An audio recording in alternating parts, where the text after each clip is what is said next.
Marbury versus Madison. This is a landmark case and has been listed as one of the most influential and important Supreme Court cases of all time. In some background on this case, John Adams made midnight appointments for Federal Circuit Court and Justice of the Peace on March 3rd, 1801. March 4th, 1801 was the day that Thomas Jefferson would be inaugurated. So this was done at the last moment, and these were over 100 appointments that were made, and most of them were delivered, but William Marbury did not get his appointment.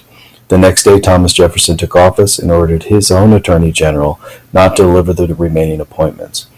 These people could not assume their office and do their duties that they were appointed for.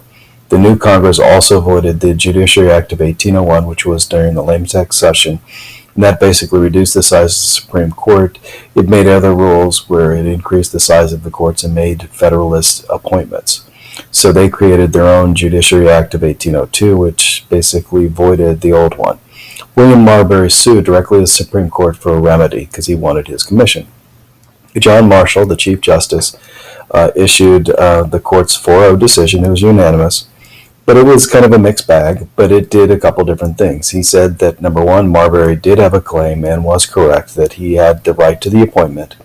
Number two, it said the Supreme Court could not force the commission on Jefferson to make it and say, Thomas Jefferson, you must give this commission to Marbury. Number three, also, it basically looked at the jurisdiction issue. Marbury could not directly appeal to the Supreme Court and have his case strictly done to the Supreme Court because this was not a situation where the Supreme Court had original jurisdiction. Congress couldn't create a original jurisdiction because it wasn't in the Constitution. So there wasn't this step or this part added.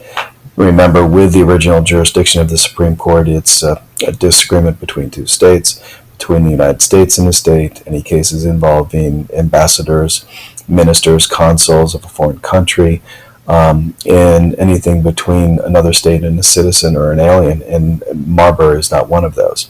So he could not directly appeal to the Supreme Court and bring his case there. It's basically didn't have original jurisdiction. So in the overall, the commission was not granted, so Marbury didn't get the position, but the principle of judicial review was created and established. So this is where the Supreme Court could uphold or see some part of a law or all of a law as being unconstitutional. So the principle of judicial review was with the case Marbury versus Madison, and this is one of the important landmark cases of all time for the United States. And hopefully you understand it. If you have any questions, ask in class.